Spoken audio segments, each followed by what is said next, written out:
आयोगाचा निकाल दिलेला आहे। राष्ट्रवादी काँग्रेस पक्ष हा अजित पवार गटाचा असणार आहे आणि चिन्हही अजित पवार गटाकडे असणार आहे। पहिली प्रतिक्रिया तुमची? निवडणूक आयोगासमोर अनेक तारखा झाल्या आणि त्यात आम्ही सखोल सिद्ध केलेलं होतं की महाराष्ट्रातला आणि देशातला जे वेगवेगळे पदाधिकारी आहेत ते मेजॉरिटीने शरद पवार साहेबांच्या बाजूने आहेत। आम्ही हे सिद्ध केलेलं होतं, त्याची अनेक उदाहरणं निवडणूक आयोगापुढे झालेली आणि निवडणूक आयोग देखील त्यांच्या बॉडी लँग्वेजवरून चेहऱ्यावरून दिसत होतं की आम्ही जे सांगतोय ते त्यांना जवळपास पटत होतं। ठीक आहे, आता निर्णय आलेला आहे। पवार साहेबांनी स्थापन केलेला हा पक्ष आहे।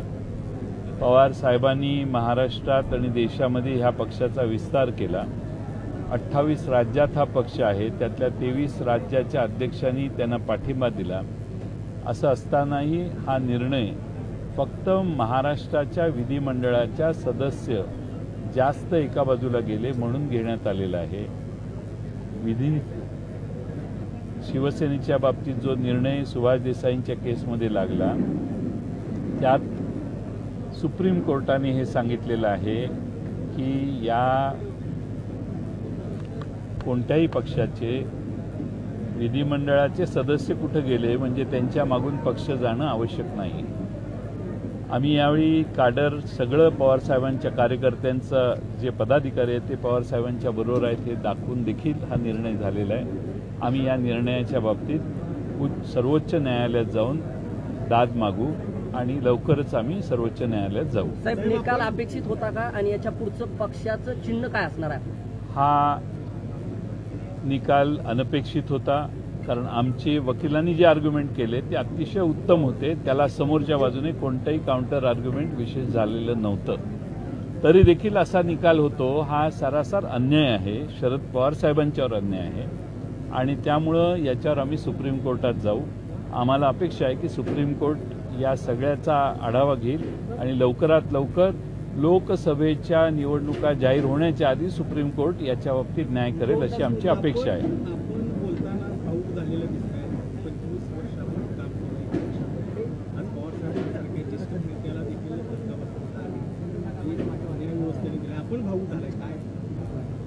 आम्ही ह्या पक्षात 25 वर्ष काम करतोय आणि त्यामुळं वाटणारच ना मनाला।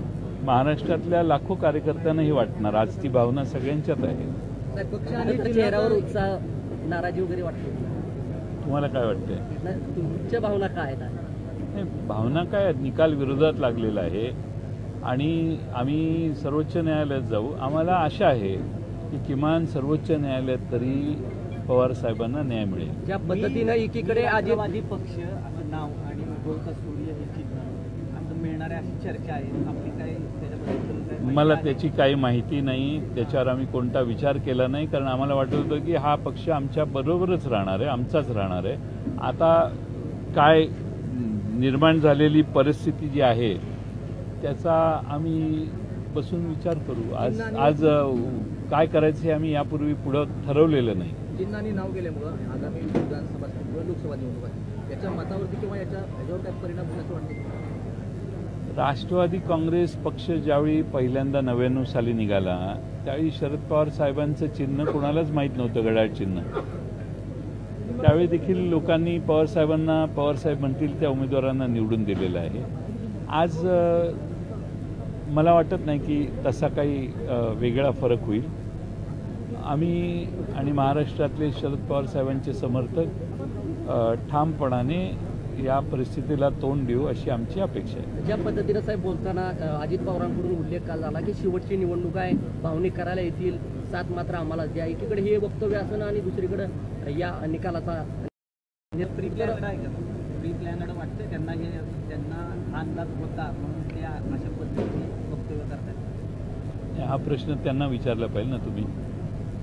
नाही, पण अशी वक्तव्य मला वाटून काय उपयोग आहे, त्यांना विचारलं पाहिजे। साहेब, अशी वक्तव्य समोर येणं कसं पाहताय? वयाच्या ह्याच्यावर सातत्यानं बोलणं वगैरे कसं पाहताय?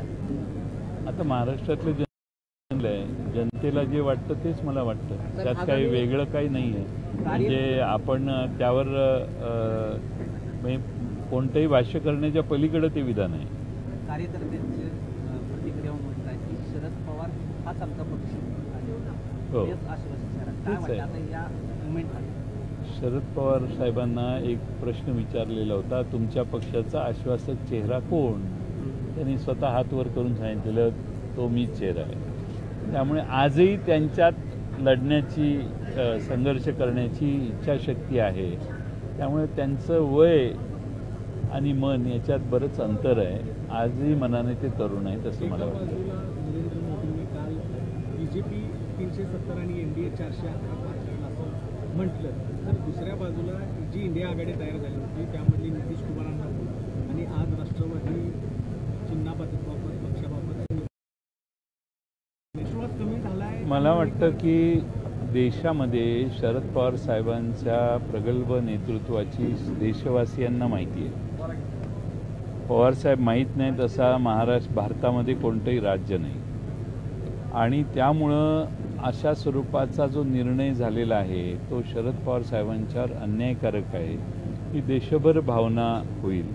आणि आता आमदार फोडणं तर क्षुल्लक बाब आहे, पण पक्षही पळवला जाऊ शकतो.